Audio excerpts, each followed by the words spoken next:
Salut, c'est Greg, vous êtes sur la chaîne des apprentis voyageurs, on continue notre série de vidéos sur le thème du road trip et on va parler aujourd'hui de matos. On va voir ensemble tout ce que vous devez emmener comme matériel pour faire un road trip, que ce soit en moto ou n'importe quel autre type de voyage. On va aborder absolument tous les thèmes possibles, donc restez bien branchés jusqu'à la fin de la vidéo. Juste avant ça, je vous laisse vous abonner en cliquant sur le bouton ci-dessous et pensez à activer les notifications avec la petite cloche, ça vous permettra d'être prévenu par YouTube à chaque prochaine vidéo que je vais sortir sur le thème du road trip et du voyage. C'est bon ? Vous avez cliqué? Vous êtes abonné? Ok, alors on y va.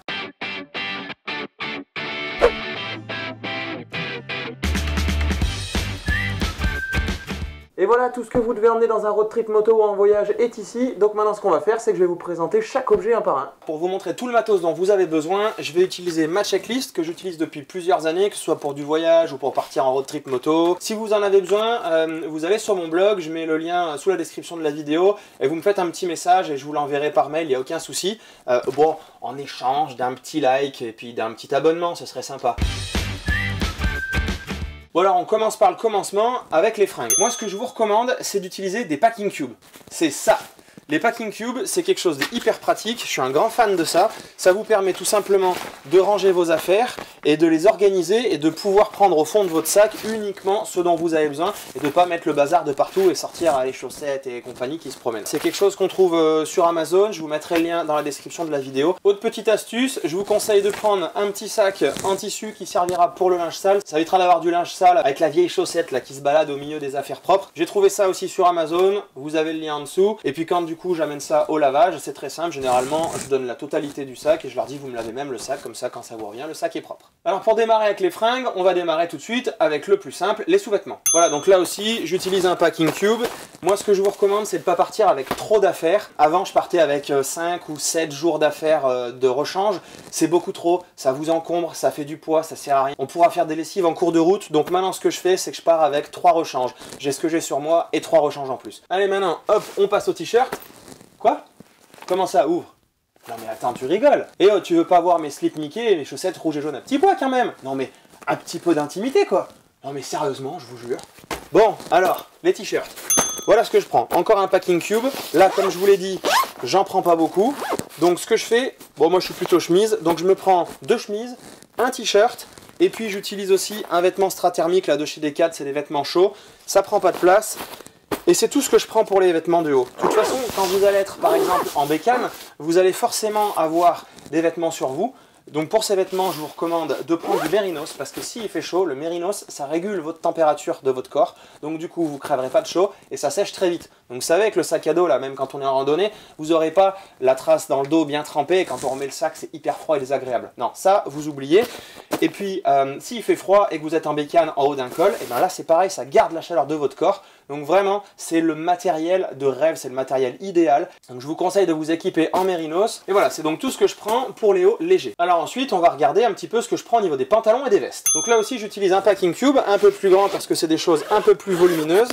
Évidemment, j'aurai pas que mon vêtement en mérinos sur moi si je suis en moto. J'aurai, avant de mettre mon blouson moto, une autre couche. Donc en plus de cette couche, je vais prendre un jean parce que c'est passe-partout. Si vous faites de la randonnée, évidemment, vous pouvez glisser en plus un petit pantalon de rando si jamais vous êtes en voyage. Et puis je prends un short, je prends une polaire en plus, une ceinture, et je prends ça. C'est tout simplement une sorte de leggings, là vous savez, comme on met pour aller courir. En fait, pourquoi je m'en sers de ça? Eh bien, quand vous êtes en moto et que vous avez un pantalon au cuir, là je m'adresse aux mecs, je pense que vous savez ce que c'est. Quand on transpire un petit peu, ça tire de partout avec les poils, c'est hyper désagréable. Donc du coup, j'utilise ça, et ça fait que même en fin de journée, si j'ai eu un peu chaud, déjà c'est lui que j'ai à laver, c'est pas mon cuir que je salis. Et ensuite, il n'y a plus qu'à faire glisser le cuir, c'est hyper confortable et ça change tout. Je vais être honnête avec vous, hein. J'aurais pu aussi penser à me raser, hein. Mais c'est mort, hein. Avec les jambes que j'ai, ça va être dégueulasse. Hein. Du coup, je préfère utiliser ça. Ensuite, si vous partez en road trip en moto, il faut prévoir le coup où vous vous tapez de la pluie. Et là, c'est jamais sympa de se retrouver trempé jusqu'aux os, donc moi ce que je vous conseille, c'est de prendre des affaires de pluie. Alors moi, je les stocke dans un sac étanche comme celui-ci. Vous en trouvez facilement sur Amazon. Devinez où est-ce que je vous mets le lien? Non, non, non, le lien, je vais pas me le mettre dans mon... Non mais sérieusement, quoi. Sous la vidéo, ok? Je le mettrai sous la vidéo. Alors, avec les affaires de pluie, je rajoute également des gants de rechange, parce que c'est pareil, si on se fait tremper, c'est toujours sympa d'avoir des gants secs, et j'en prends des bien plus chauds. Comme ça, en cas de froid en haut d'un col ou de chute de température, je peux m'éviter d'avoir les doigts congelés. J'ai mis aussi un petit filet. Vous savez, les filets qu'on utilise pour maintenir les affaires à l'arrière de la moto, on sait jamais s'il faut caler un sac par-dessus tous les bagages. C'est hyper pratique et ça prend pas de place. Et puis à l'intérieur, j'ai plié mes affaires de pluie. L'intérêt de le mettre dans un sac étanche, c'est que si je me fais tremper, que je dois les ranger quand après le soleil revient et que je n'ai pas le temps de les faire sécher, je les mets là-dedans, ça évite de tout dégueulasser, je les ferai sécher plus tard et le sac avec. Alors maintenant, pour terminer avec les vêtements, on va parler des chaussures. Là, moi j'emmène deux types de chaussures différentes, les tongs et les chaussures normales. Alors on regarde ça en détail. Moi je mets ça dans des sacs, ça évite de tout dégueulasser. Pareil, si je veux laver le sac, je lave le sac. Bon, les tongs, c'est des tongs, hein. Tout le monde sait ce que c'est que des tongs. Ensuite, au niveau des chaussures, là aussi j'y mets dans un sac spécial. Ce kit est vraiment sympa, je vous le mettrai sur Amazon. Et dedans, j'utilise ce type de godasses. C'est des Palladium. Alors, en voyage, j'ai utilisé pas mal de chaussures différentes. La petite chaussure de randonnée. Ah bah tiens, ouais, je peux vous la montrer. Elle est là, voilà. Ouais, j'utilisais ça. Waouh! Ouais, je les ai bien utilisés, ouais. Wouhou! Bon alors c'est sympa, par contre quand on les met avec un jean et qu'on veut sortir quand on est en voyage ou en road trip, c'est pas forcément ce qui fait le plus habillé. Du coup je suis parti sur ce type de chaussures, ça passe bien, c'est passe-partout, même pour faire de la randonnée. Quand on était allé au Laos, il faisait très chaud, même en Argentine au nord aussi, on a fait des randos, il faisait presque 40 degrés, et ben j'étais bien dedans. En rando ça passe, pas d'ampoule, et l'avantage aussi c'est qu'elles sont légères et respirantes, elles sont en toile, donc du coup si vous prenez la flotte et qu'elles sont trempées, déjà elles se lavent très très vite et elles sèchent très très vite. Donc moi je vous les recommande, le lien est sous la vidéo. Allez, on passe à la suite. Bon, maintenant qu'on peut s'habiller, on va essayer de faire en sorte d'être un peu propre. Donc il nous faut une trousse de toilette. Ça, c'est vraiment la trousse de toilette qu'il vous faut. Alors pourquoi? Déjà parce qu'elle est toute petite, donc ça c'est bien pratique. Ensuite, elle peut s'accrocher facilement, il y a de quoi l'accrocher ici, et on peut l'accrocher autour de n'importe quoi, il n'y a pas de problème. Dedans, j'arrive à rentrer absolument tout ce dont j'ai besoin. Si on commence par le haut, on va trouver quoi? On va trouver du parfum. Et je peux me taper le luxe d'emmener deux parfums différents. Pourquoi? Parce que j'utilise ces petits flacons que j'ai trouvé aussi sur Amazon, je vous mettrai le lien. Et ce que je fais, c'est comme quand vous allez à Sephora et que vous vous faites un échantillon, hop, je le remplis, et du coup je peux mettre deux parfums dedans. Ensuite des petits ciseaux, pince à épiler, des cotons-tiges, des bouchons d'oreilles, super important. Si vous tombez dans un endroit où il y a des ronfleurs, vous me remercierez de ne pas les avoir oubliés. Bon, et puis un rasoir de rechange pour aller avec ma tondeuse. Alors ensuite, compartiment suivant, eh ben tout simplement de quoi se laver les dents. Non, parce que c'est sympa, mais si vous partez à plusieurs dans la tente et que vous avez une haleine de phoque, ils vont tous vous remercier. Donc pareil, hein, la brosse à dents indispensable. Dernier compartiment, je peux mettre un déo. Ouais, je sais, c'est vraiment un gros déo, mais bon, je l'aime bien celui-là. Au niveau du savon, j'utilise un savon de Marseille, un vrai savon de Marseille, d'une des dernières savonneries de Marseille. L'avantage c'est que c'est du savon solide, donc ça se perce pas, ça ne coule nulle part. On termine les histoires où on se retrouve avec du savon partout au fond. Et puis enfin, je peux me payer le luxe d'avoir mon petit rasoir Philips à l'intérieur de cette trousse de toilette. Voilà, c'est vraiment parfait pour moi, c'est la trousse de toilette idéale. Au niveau des affaires de toilette, il manque encore quelques petits détails que je stocke dans cette petite trousse. Alors, qu'est-ce qu'on trouve dedans ? Quand je me suis rasé, histoire de ne pas avoir la peau qui déchire, j'utilise une crème hydratante, du baume du tigre, ça peut toujours servir en cas de courbature, de la crème solaire. Alors c'est de la 50 et l'avantage c'est que c'est un format 50 ml, donc de voyage. On a aussi un roller anti-moustique, du gel hydroalcoolique, plus que jamais avec notre ami le Covid, et puis un spray anti-moustique. Là j'ai galéré à le trouver, je vous mettrai le lien dans la description. C'est du 50 ml aussi, et attention, il ne faut pas prendre les zones tropicales, mais il faut prendre les zones infestées. C'est pas la même composition chimique et c'est celle-là qui marche le mieux. Et dernièrement, un petit baume à lèvres, et voilà, tout rentre là-dedans. Point suivant, tout ce qui est électrique, électronique et accessoires pour filmer. Alors, moi j'utilise cette super trousse, elle est vraiment bien foutue, ça fait des années que je la trimballe partout, je mets tous mes câbles. Alors pensez à prendre des piles de rechange, une clé USB, les adaptateurs aussi pour brancher à votre téléphone et pouvoir mettre une clé USB dessus, c'est super sympa si jamais vous voulez décharger quelque chose sur votre téléphone ou vice versa. Bon, mon chargeur de téléphone évidemment, des écouteurs, le chargeur de la tondeuse, une petite multiprise là pour pouvoir charger n'importe quoi, ça peut toujours dépanner, et puis quelques accessoires ici aussi pour la GoPro, etc. En parlant de GoPro, si vous amenez une GoPro pour filmer par exemple, c'est facile, ça se met sur la moto. J'emporte avec moi une perche, une super lampe bien puissante. Vous savez, la GoPro, généralement, quand il fait nuit, on a du mal à filmer si on fait un repas. Vous prenez ça au-dessus, vous filmez avec la GoPro, ça fait une lumière assez puissante. C'est pour la plongée, en plus c'est étanche, ça craint rien. Et du coup, vous pouvez avoir des jolis plans de nuit si vous voulez filmer un repas. Évidemment, chargeur de la GoPro, et puis le boîtier de la GoPro, et enfin, tous les accessoires pour la fixer de partout dans une petite trousse. Bref, le classique. Je rajoute une petite pochette électronique dans laquelle je mets du bazar. Et là, pour le moment, on va trouver une prise universelle qui me permet d'aller me brancher n'importe où, dans n'importe quel pays. Celle-là, elle est super bien, je vous mettrai le lien dans la description aussi. Et une batterie externe, indispensable, que vous pouvez recharger sur la moto éventuellement si vous avez rajouté les ports USB, comme je vous l'ai expliqué dans la vidéo pour préparer votre bécane. D'ailleurs, je vous mets un lien pour aller la voir. Voilà, c'est à peu près tout ce que j'emmène. Je vous ai pas parlé d'appareil photo parce que moi j'utilise mon téléphone pour faire des photos. J'en ai choisi un qui fait des super belles photos et des belles vidéos. Ça m'évite d'avoir un gros appareil en plus, on va déjà être bien chargé, ça fait du poids, on peut l'abîmer. Donc voilà, c'est la solution que j'ai choisie. Alors qu'on soit en voyage ou en bécane, je prends toujours un petit sac à dos léger avec moi derrière. Ça me permet de mettre les choses de valeur et les choses dont j'ai besoin immédiatement. Alors, j'utilise un sac à dos tout simple de chez Decathlon. Vous pouvez le trouver très facilement, il est vraiment bien fait. Alors, qu'est-ce qu'on trouve dedans? On trouve évidemment, et oui, indispensable aujourd'hui, des masques, parce qu'il n'y a rien de pire que de descendre de sa bécane pour aller quelque part et de faire « Oh putain, j'ai pas de masque ». Voilà, donc les masques, important. Petite trousse de survie réutilisable que j'ai trouvée chez Decat, toute simple. Ensuite, dans cette poche, on va trouver une frontale. Ça, c'est indispensable de l'avoir toujours près de soi. Des mouchoirs, ça peut toujours servir. Une petite ambilight, vous savez, c'est cette petite lampe là qu'on accroche dans notre tente là chez Decat. Et puis évidemment, un carnet, et puis des crayons et un petit Sharpie. Ça permet de prendre des notes quand il y en a besoin. Alors, dans la poche principale, qu'est-ce qu'on va trouver? Évidemment, des lunettes de soleil, basiques. Un petit avatar. Pourquoi un petit avatar? Vous avez pu reconnaître, c'est le logo du blog et de la chaîne YouTube. Parce que vous savez, faire un selfie avec sa grosse tête devant la tour Eiffel, c'est pas mon kiff. Moi je préfère voir la tour Eiffel que ma tête, hein, vous comprendrez pourquoi. Donc du coup, je préfère mettre ce petit avatar, je le pose dans un coin de la photo, je trouve ça sympa, c'est nous, c'est notre signature. Ensuite, tour de cou. Alors tour de cou en bécane, c'est indispensable, qu'il fasse froid ou qu'il fasse chaud, que ce soit pour pas se prendre la petite guêpe. J'en utilise un de chez Denez. Il est coupe-vent et un peu déperlant devant. Et à l'intérieur, il est polaire. Que ce soit pour du voyage, pour du ski, pour de la rando, pour visiter une ville, n'importe quoi ou en bécane, il ne quitte jamais, c'est vraiment le top du top celui-là. Ensuite, une casquette. Hop, je sors jamais sans ma casquette. Alors, pour mettre les affaires de la bécane, j'ai trouvé un espèce de petit portefeuille chez Decathlon super pratique. Vous pouvez mettre les cartes bleues, de l'argent, même les clés de la bécane si vous voulez, les papiers. Voilà, ça c'est bien. Ça évite de les avoir partout, ça va dans le blouson ou on sait pas trop où les trouver. Ouais, ça c'est mon petit péché mignon, j'aime bien avoir mon enceinte pour écouter de la musique tranquillement le soir quand on rentre au camping. Et puis un petit sac à sac, hop, toujours sympa quand on va faire les courses, il se déplie et on peut aller faire nos courses.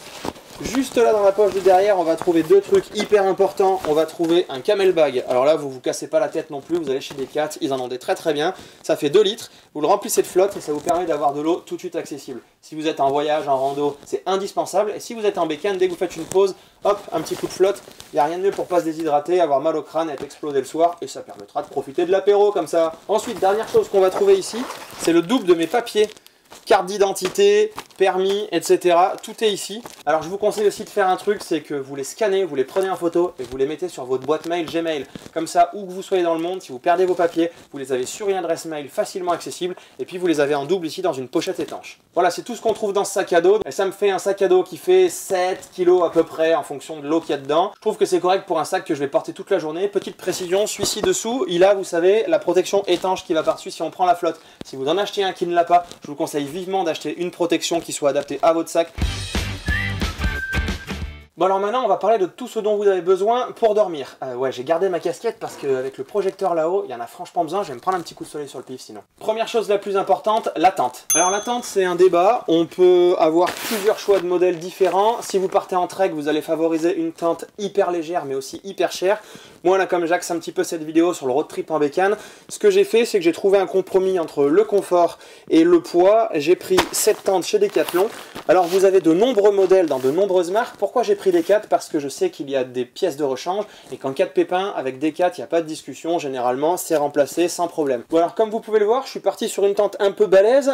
C'est une Fresh and Black 2 personnes mais version XL. Elle fait presque 5 kg.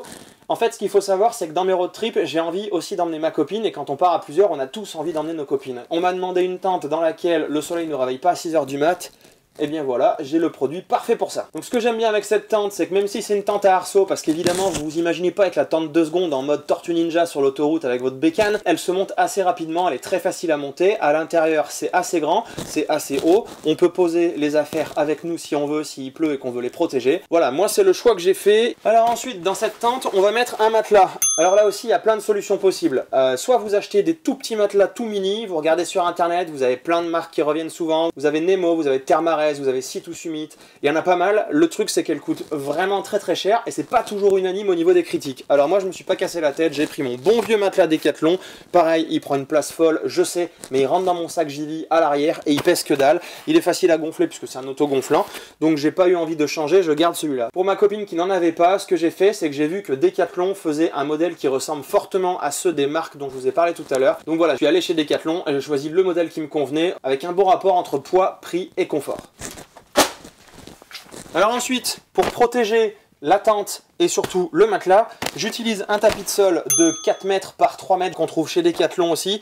L'avantage, c'est que quand vous allez enlever votre tente le matin et qu'il y a une rosée ou que vous étiez sur de la terre et que le dessous de la tente est dégueulasse, pour la ranger, ça va être une catastrophe et elle va être toujours dégueulasse. Alors qu'en utilisant ça, votre tente étant posée dessus, elle ne sera jamais sale, vous pourrez la ranger tranquillement. Si cette bâche est sale, bah c'est pas un problème. Moi, ce que je fais, c'est que je la pose quelque part sur la moto, je l'accroche avec un filet autour des valises, elle séchera et le soir, j'aurai plus qu'à la brosser un petit peu et je pourrai la réutiliser. Allez, on continue avec le duvet. Alors moi, j'ai fait le choix de choisir mon bon vieux duvet Decathlon qui m'accompagne depuis plus de 10 ans. Il a un gros défaut, c'est que sa température limite est à 11 degrés. Alors en pratique, on peut toujours trouver des solutions pour contrer ça. Quand on allait voir le GP au Mans ou le Superbike à Manicourt, la nuit, les températures étaient relativement fraîches et pourtant, je n'ai jamais eu froid. Alors comment on fait? Je vous le montrerai tout à l'heure. On peut tout simplement mettre des sous-vêtements techniques. Maintenant, vous pouvez prendre un duvet qui est soit beaucoup plus petit et qui va être aussi forcément beaucoup plus cher, et s'il est beaucoup plus chaud, il sera aussi beaucoup plus gros. Voilà, moi j'ai choisi de conserver mon vieux duvet, de ne pas réinvestir dans quelque chose d'autre. Il n'est pas très lourd, il fait moins d'1 kg, il me convient très bien. À vous de voir ensuite comment vous voulez faire. Dernier point pour ce qui est de la nuit, ce que j'appelle mon kit dodo. Alors je l'ai mis dans un sac étanche comme celui-ci, et à l'intérieur, qu'est-ce qu'on trouve? On va trouver un coussin, ouais, parce qu'aujourd'hui, on peut éviter de faire, vous savez, comme on a toujours fait, là, à dormir sur le côté, sur la main, ou à prendre son pull, essayer de faire une boule comme on peut et de dormir dessus. Et puis au final, le lendemain matin, on est éclaté, alors qu'on a 300 bornes de bécane à faire. On a la chance aujourd'hui d'avoir ce genre de produit. Alors il existe plein de marques qui en font, ils sont tous en train de se battre un peu pour avoir le marché, sauf que pour moi, il coûte beaucoup trop cher. Et finalement, je suis tombé sur celui-ci qui vient de chez Decathlon. Moi, je l'adore parce qu'il est hyper confortable. Pour 170 grammes, c'est vraiment le top. Vous pouvez le gonfler à votre guise avec cette petite valve sur le côté qui vous permet d'ajuster le coussin. Il y a une petite couche de mousse au-dessus qui le rend super confortable. Il n'est pas forcément très bruyant. Vous savez, quand on bouge un peu sur un coussin, on entend toujours des bruits. Non, franchement, c'est un super produit. Donc voilà, moi, je vous recommande de partir là-dessus. Et en plus, il fait 15 €, donc pour moi, c'est le produit parfait. Ensuite, comme je vous en ai parlé tout à l'heure, on trouve une espèce de pyjama. C'est tout simplement un bas et un haut en strat thermique. C'est des vêtements que vous vendez Decathlon qu'ils appellent des vêtements techniques pour la nuit. Avec ça, il est impossible d'avoir froid, même si vous avez un duvet un peu limite comme moi. Et puis je rajoute aussi ce truc là qui est un sac en soie. On le trouve un peu partout, mais chez Decathlon, c'est là où vous avez le meilleur rapport qualité-prix, il est très bien. Et vous pouvez le prendre également quand vous allez en voyage dans des auberges de jeunesse où la literie laisse à désirer et vous avez des doutes sur la propreté des draps. Vous vous mettez là-dedans, ça garde la chaleur de votre corps, c'est un super truc. Au bout d'un moment, quand vous commencez à allier ça, il n'y a pas de problème pour avoir des nuits fraîches dans le duvet. Dernier truc que je prends avec moi au fond de ce kit, c'est un masque. Et ouais, si jamais vous voyagez et que vous prenez l'avion ou vous voulez être tranquille pour dormir, c'est bien de ne plus avoir de lumière. D'ailleurs, qui c'est qui a éteint la lumière hein? Allez, maintenant on va parler de tout le matos qu'il vous faut pour le camping.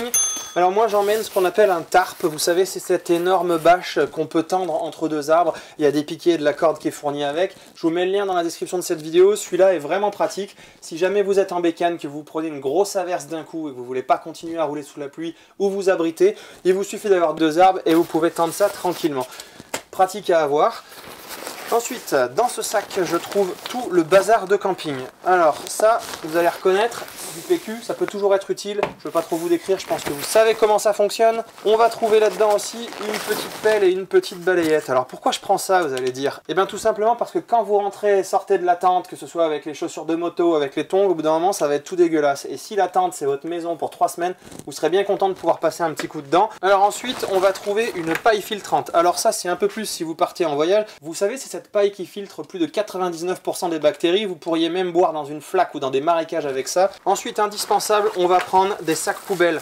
Pourquoi? Alors déjà, vous pouvez protéger des choses à l'intérieur de la pluie, mais surtout parce qu'il est hors de question de laisser des déchets derrière nous. Et ça nous permettra de continuer à être tolérés dans certains endroits pour le bivouac, en ne laissant aucune trace derrière nous. Donc voilà, pensez bien à prendre des sacs poubelles.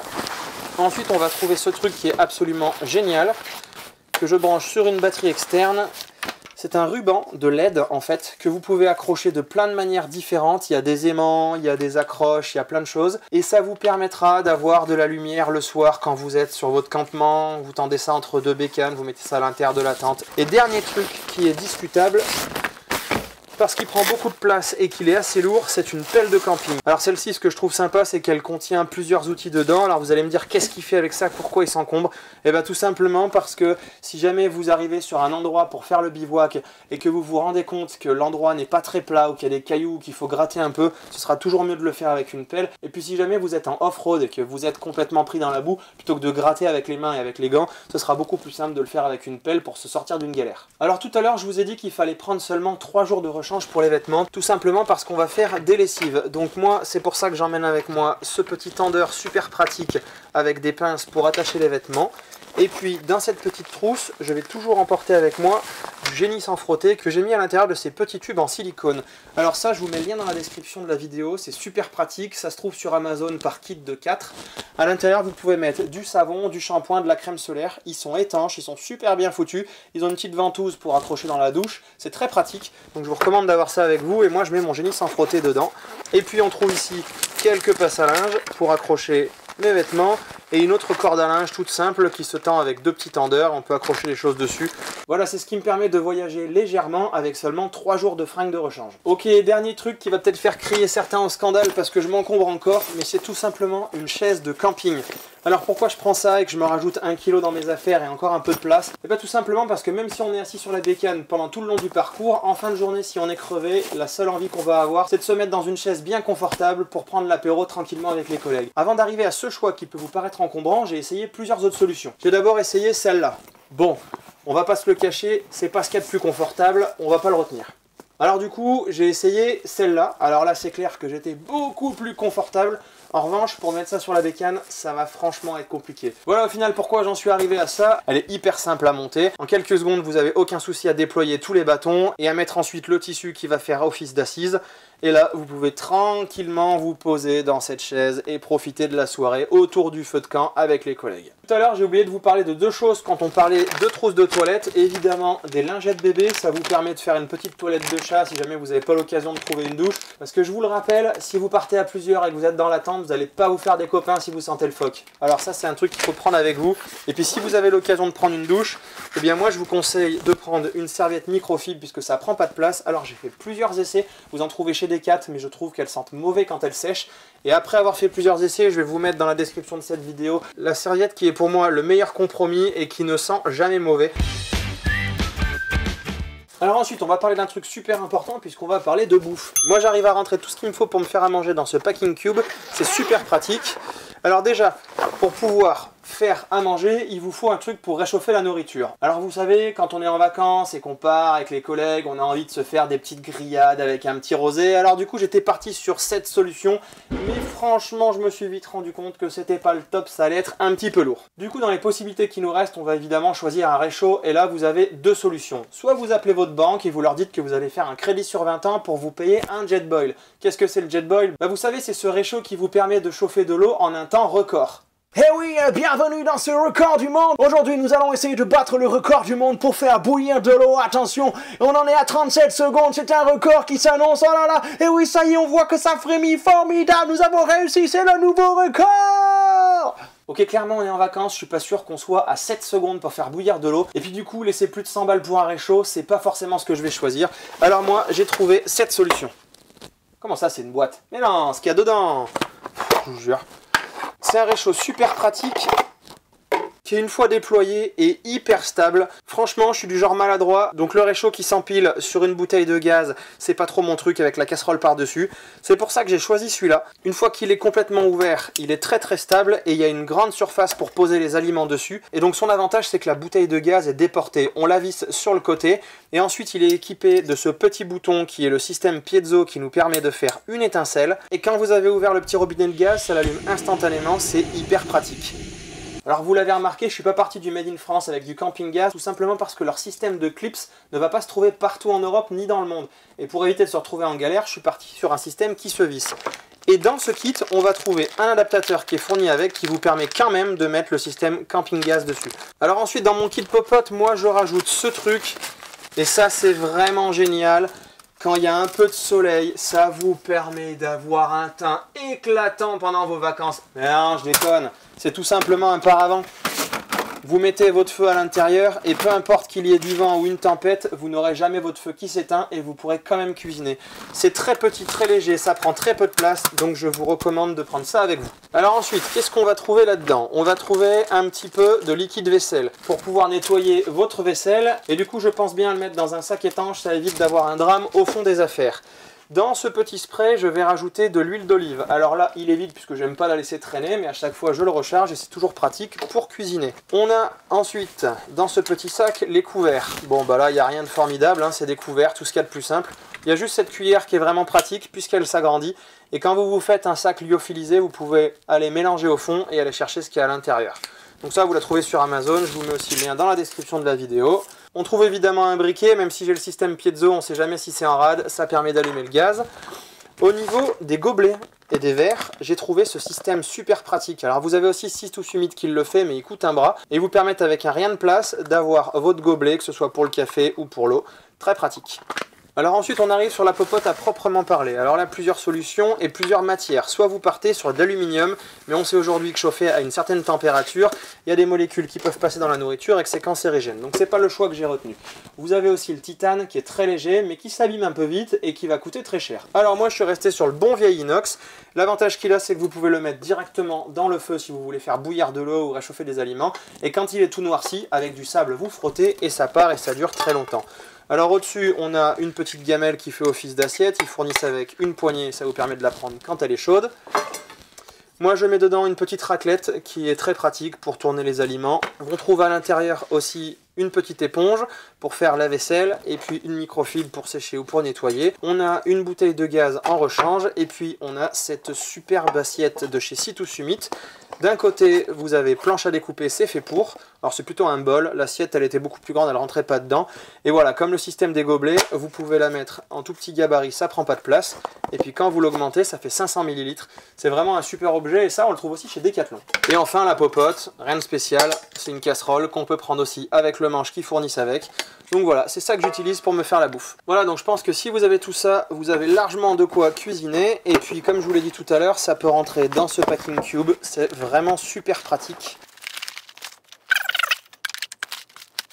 Alors pendant qu'on parle de popote et de cuisine, moi je vais vous présenter ce que j'utilise pour faire le café. Je suis un grand amateur de café et au début j'avais... Découvrez le Café by Greg, avec sa mousse onctueuse et son goût hors du commun, en road trip moto, à travers chemins, montagnes et forêts, pour vous, maintenant disponible. Alors évidemment c'était la meilleure solution pour avoir un bon café, mais en bécane c'est pas possible. Alors il y a plusieurs autres solutions en voyage. Tout le monde connaît évidemment la fameuse cafetière italienne. On l'a déjà utilisée en voyage, elle est très solide. Par contre pour moi, je vais pas avoir le goût de café que je veux, et puis elle va consommer pas mal de gaz, donc j'ai trouvé une perle rare qui me permet d'avoir un goût exceptionnel et que je cache dans ce petit sac que je vous planque depuis tout à l'heure. Il s'agit de la Nanopresso de chez Wakako. Alors, dans ce petit étui, on trouve une merveille qui est tout simplement une micro-machine à café à expresso qui monte à 18 bars. Cette petite merveille peut vous faire un café excellent avec juste la force de vos 2 pouces. Alors qu'est-ce qu'on trouve dedans? On a déjà une petite tasse, donc c'est hyper pratique, tout est intégré. Ensuite, dans le réservoir d'eau, on a tout le matos. Pour faire un café, c'est extrêmement simple. On va commencer par mettre soit du café moulu à l'intérieur de ce petit panier avec la cuillère fournie avec. On va pouvoir tasser, tout est prévu pour, c'est hyper pratique. Ensuite, on va venir le placer dans la machine, on va visser le tout ensemble. Et puis de l'autre côté, on va mettre notre eau bouillante. Alors attention, on ne dépasse pas le trait, sinon on va s'en foutre de partout. Et comme j'ai dit, l'eau était bouillante. On visse ça sur la machine, on la retourne, on déploie le piston et ensuite, avec vos 2 pouces, il vous suffit de presser. Il va falloir 7-8 pressions avant de sortir le début du café. Et puis environ avec une pression par seconde, comme il le recommande, vous arrivez au bout d'une trentaine de secondes à avoir un café avec un goût d'expresso. Et si jamais vous utilisez les capsules Nespresso, il vous suffit de prendre l'adaptateur. Et puis moi, je pars toujours avec quelques capsules à l'intérieur de cette petite boîte, ce qui me permet d'avoir un café à tout moment grâce à mon réchaud. Si vous voulez vous en trouver une, comme d'habitude, vous trouverez le lien dans la description de la vidéo. Ouais, puis évidemment, pensez pour les amateurs de thé à prendre quelques sachets de thé et d'infusion. Comme ça, si quelqu'un veut boire un petit truc chaud le soir autre que du café, vous aurez tout ce qu'il faut. Et pour en finir avec tout ce qui est nourriture, pensez à prendre des petits sachets de congélation dans lesquels vous allez mettre des fruits secs, des amandes, du raisin, etc. Si vous avez une petite fringale, c'est toujours pratique. Vous pouvez aussi prendre des barres de céréales. Et pensez aussi à prendre beaucoup d'eau avec vous, mais ça on en a déjà parlé tout à l'heure avec le Camelback. Et en complément, je vous recommande d'avoir toujours un sac isotherme comme celui-là. Si vous partez à 40 degrés, vous pourrez toujours avoir de l'eau fraîche. Et dedans, j'utilise une gourde que j'emmène toujours avec moi qui est en inox. Alors attention, elle n'est pas isotherme parce que je veux pouvoir la mettre dans les flammes si je veux faire directement bouillir de l'eau. Alors ensuite, dans mon bazar, j'emmène aussi cette petite pochette dans laquelle je vais mettre tout ce qui est mon kit feu. Donc on va trouver des allumettes, un briquet, des petits bouts de coton pour faire flamber et démarrer un feu facilement. On va trouver une bougie. On va trouver également le gratte-gratte classique pour pouvoir faire des étincelles. On va trouver des allumettes étanches dans cette petite pochette, les fameuses allumettes qui peuvent marcher pratiquement même si elles sont trempées ou qu'il y a du vent. Et puis voilà, avec tout ça, si jamais mon réchaud marche pas ou que j'ai besoin de démarrer un feu, j'ai absolument tout ce qu'il faut, ça rentre dans une toute petite pochette. Et puis je rajoute également cette trousse. Alors là-dedans, je vais avoir pas mal de bazar. Vous savez, c'est les espèces de trousses de survie là, dans laquelle on met un petit peu tout ce qui est outillage. Je la mets dans une pochette qui vient de chez Decat, qui est super pratique. Dedans, on va retrouver évidemment un Opinel avec une petite gravure dessus. Merci Tony. On va retrouver un stylo avec aimant. Vous savez, si vous êtes en train de démonter la bécane et que vous avez la petite vis qui tombe dans le sabot moteur, vous serez toujours content de pouvoir aller la chercher. On va avoir des riselants parce qu'on se sert toujours de riselants. On va trouver des sacs poubelles aussi, un marqueur. On retrouve aussi un mètre, de la corde, de quoi couper les ceintures de sécurité, un briquet, un sifflet, une pile de rechange, une lampe hyper puissante, des gants de travail parce que quand vous êtes en train de bricoler sur la bécane et que vous êtes en voyage, genre vous crevez, vous voulez changer la chambre ou réparer la roue arrière et qu'il faut la démonter, vous serez bien content d'avoir des gants pour pouvoir vous salir les mains. Voilà, c'est tout ce qu'on trouve dans ce kit qui est un peu mon kit à bazar. Évidemment, un autre truc très important à avoir avec soi quand on part en voyage ou en road trip en bécane, c'est la trousse de secours. Alors moi dans cette trousse de premier secours, je vais pas très loin puisque je suis pas médecin ou quoi que ce soit, mais j'ai pince à épiler, rasoir, paire de ciseaux, du sérum Phi.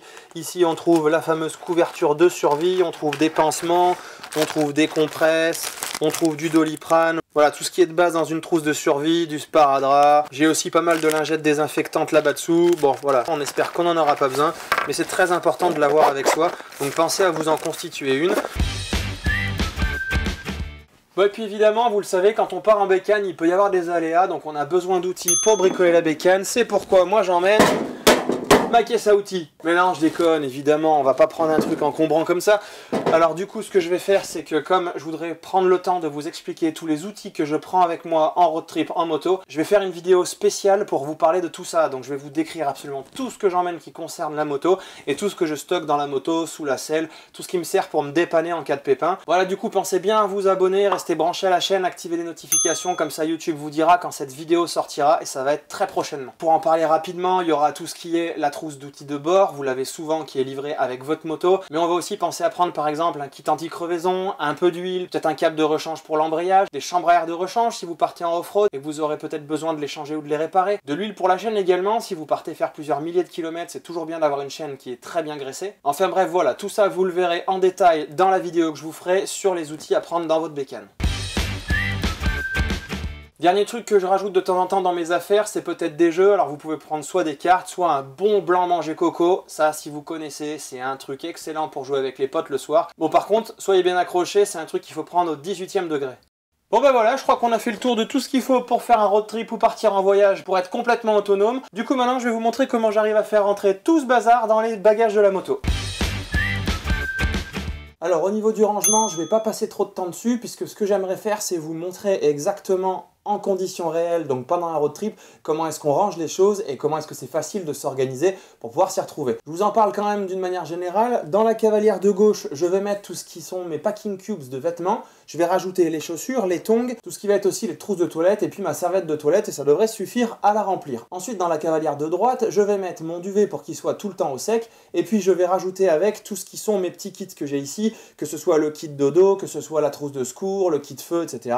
Et puis dans mon sac à dos, je vais mettre, comme je vous l'ai dit, toutes les affaires de valeur. Et ensuite, il me reste tout ce qui est lourd et qui prend beaucoup de place que je vais mettre dans mon sac Jivi étanche qui est à l'arrière de la moto pour centraliser la majeure partie du poids bien au milieu à l'arrière de la bécane. On va donc retrouver dedans ma tente, mon matelas gonflable, mon tarp, la chaise, le kit popote et puis tout ce qui va être aussi les outils pour la bécane. J'ai un peu d'huile, des chambres à air, voilà. Mais tout ce qui est entretien de la moto et réparation, on le verra dans une prochaine vidéo en détail. C'est donc comme ça que j'arrive à ranger absolument tout ce qu'il me faut pour partir en road trip et être autonome dans les affaires de la moto. Voilà, c'est maintenant la fin de cette vidéo. J'espère qu'elle vous aura été utile et qu'elle va vous permettre d'avoir tout le matériel nécessaire pour partir en road trip ou en voyage. Comme je vous l'ai dit, tous les liens de tout le matos qu'il vous faut, je vais les mettre dans la description de cette vidéo. Très prochainement, je vais vous sortir donc une nouvelle vidéo qui va vous parler de tous les outils et le matériel qu'il vous faut pour entretenir la bécane pendant un road trip. Pour ne pas la manquer, pensez donc à vous abonner en cliquant sur le bouton et puis n'oubliez pas d'activer les notifications en cliquant sur la petite cloche, comme ça YouTube vous préviendra quand cette vidéo et toutes les autres vont sortir. Si vous voulez aussi avoir un peu plus d'infos et un peu plus de détails que je vais partager pour tous les road trips à venir, pensez à nous suivre aussi sur Instagram. Je vous mets sous la vidéo le lien pour nous rejoindre sur le compte Instagram et comme ça vous pourrez nous suivre en réel dans tous les road trips à venir. Pensez aussi à partager toutes les bonnes astuces que vous avez dans la section commentaires si vous avez du matos que vous prenez en plus ou en moins par rapport à ce que je vous ai présenté. Et moi je vous dis à très bientôt, ciao!